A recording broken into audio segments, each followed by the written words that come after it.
ಗಂಡು ಸೆಲೆಕ್ಟ್ ಕೊಡೋಕ್ಕೆ ಮದುವೆ ಆಗೋಕ್ಕೆ ಇನ್ನೂ ಟೈಮ್ ಇದೆ. ಈಗಾಗಲ್ಲ. ಸರ್ಕಾರ ಬೇರೆ 18ಕ್ಕೆ ಹುಡುಗಿಯರಿಗೆ 21ಕ್ಕೆ ಹುಡುಗರಿಗೆ ಅಂತ ಪ್ರತಿಬಂಧಕ ಮಾಡಿಬಿಟ್ಟಿದೆ. ಅವರು ಯಾರು ಕೇಳ್ಬೋದು, ಸರ್ 19 ವರ್ಷ ಆದರೆ ನಾನು ಮದುವೆ ಆಗ್ಬೋದು ಸರ್ ಅಂತ. ಯಾಕೆ? ನೀವು ಹಿಡಿದಿರೋ ಕೋರ್ಸ್ ಮುಗಿಸಿ ಆಮೇಲೆ ಅಪ್ಪ ಅವನು ಬಿಡ್ರಿ. ಅದು ಮೀರಿ ನಿಮ್ಗೆ ಇಷ್ಟ ಇಲ್ಲ ಇದ್ದರೆ ನನಗೆ ಇಷ್ಟ ಇಲ್ಲ ಕಣಪ್ಪ, ಇಷ್ಟ ಇಲ್ಲ ಕಣವ ಅಂಥೇಳಿ ನಿಮ್ಗೆ ಇಷ್ಟ ಇರೋ ಒಂದು ಮದುವೆ ಆಗ್ರಿ. ಇಲ್ಲಿ ನನಗೆ ನೋವಿನ ಸಂಗತಿಯಲ್ಲಿ 1-2 ಪ್ರಕರಣಗಳು 1 ವರ್ಷಕ್ಕೆ ನಡೀತಾ ಇರ್ತವೆ. ಪ್ರೇಮ ವಿವಾಹಗಳು ಈ ತನಕ ಬಹುಪಾಲು ಪ್ರೇಮ ವಿವಾಹಗಳು ಯಶಸ್ವಿಯಾಗಿಲ್ಲ. ಪ್ರೇಮ ವಿವಾಹ ಆಗಿ 2 ಮಕ್ಕಳು ಎತ್ತೋಳು ಕೋರ್ಟ್ಗೆ ಹೋಗಿ ಡೈವರ್ಸು ನಿಂತ್ಕೋತಾಳೆ ಅಮ್ಮ. ಯಾಕೆಂದರೆ ನನ್ನ ಗಂಡನ ಸಹವಾಸ ಸಾಕು. ಆಕೆ ಇವಳು ಮೊದಲು ನೋಡಿರಲ್ವ ಅವನ್ನ ಪ್ರೇಮಿಸುವಾಗ? ಮೊದಲು ನೋಡಿರಲ್ವ? ಗಂಡಿಂದ ಸಾಕು ನನಗೆ, ಯಾಕಂದ್ರೆ ನನ್ನ 2 ಮಕ್ಕಳನ್ನು ನಾನೇ ಸಾಕೋತೀನಿ, ಅವನಿಂದ ಬಿಡುಗಡೆ ಕೊಡಿಸಿ. ಪ್ರೇಮ ವಿವಾಹ ನಿಮಗೇನೂ ಗೊತ್ತಾಗಲ್ಲ. ಅವನೇನು ಉತ್ತಮನೇ, ಒಳ್ಳೆಯವನೇ, ಲಫಂಗನೇ, ಲೋಫರ್ರೇ ಒಂದು ಗೊತ್ತಾಗಲ್ಲ. ನಿಮ್ಗೆ ಅಷ್ಟೊಂದು ಪರಿಜ್ಞಾನ ಇರಲ್ಲ. ಅದಕ್ಕೆ ಏನಪ್ಪ ಅದಕ್ಕೆ ಪರಿಹಾರ ಅಂದರೆ, ನಿಮಗೂ 21 ವರ್ಷ ವಯಸ್ಸಾಗೋವರೆಗೂ ಓದ್ತಾಯಿರಿ. ಆಮೇಲೆ ನಿಮಗೆ ಸ್ವಲ್ಪ ಹೆಚ್ಚಿನ ಜ್ಞಾನ ಬರ್ತದೆ. ಅಂಥ ಸಂದರ್ಭದಲ್ಲಿ ನಿಮ್ಗೆ ಯಾರಿಗೆ ಇಷ್ಟ ಆಯ್ತದೋ, ತಂದೆ ತಾಯಿ ಯಾರು ತೋರಿಸ್ತಾರೋ ಅವ್ರನ್ನ ಮದುವೆ ಆದರೆ ಕೆಲ ಕಾಲ ಅದಕ್ಕೆ ಬಾಳ್ವಿಕೆ ಇರುತ್ತೆ ಅಂತ. ನಾನು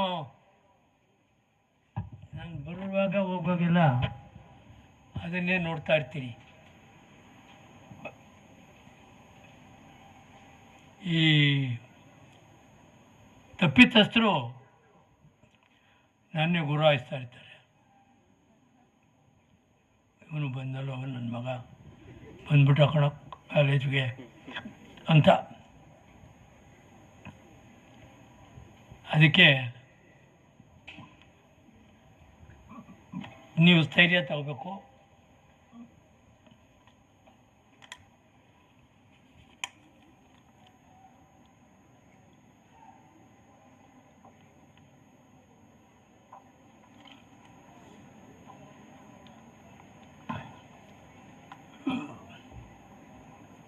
ಗಂಡಸಿಗೆ ನಾನೇನು ಕಡಿಮೆ ಅಲ್ಲ ಅಂತಕ್ಕಂಥದ್ದನ್ನು ಈಗ ಇಲ್ಲಿ ಪ್ರೂವ್ ಮಾಡಿಬಿಟ್ಟಿದ್ದೀರಿ.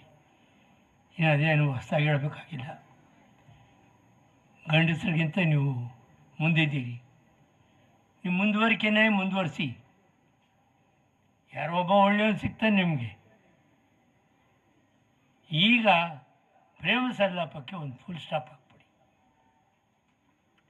ವಯಸ್ಸಿದು ಎಂಥ ಕೆಟ್ಟ ವಯಸ್ಸು ಅಂದರೆ ಚಂಚಲ ಮನೋಭಾವ, ಚಂಚಲ ಸ್ವಭಾವ.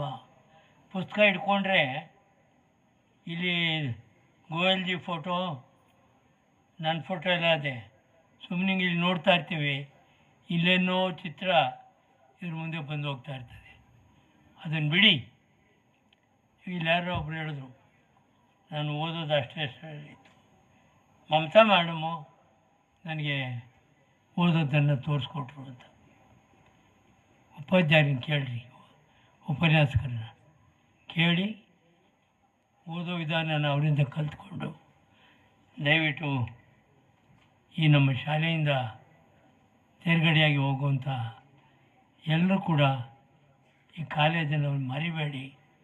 ಕಾಲೇಜನ್ನು ನೆನೆಸ್ಕೊಂಡು ನೀವು ನಿಮ್ಮ ಮುಂದೆ ಬರ್ತಕ್ಕಂಥ ಮಕ್ಕಳು ಒಳ್ಳೆಯ ವಿದ್ಯಾವಂತರಾಗಲಿ ಅಂಥೇಳಿ ಹಾರೈಸಬೇಕು ಅಂತ ಕೇಳಿಕೊಂಡು ನಿಮಗೆಲ್ಲ ನಮಸ್ಕಾರ ಮಾಡಿ ನಾನು ಮಾತಾಡ್ತೀನಿ.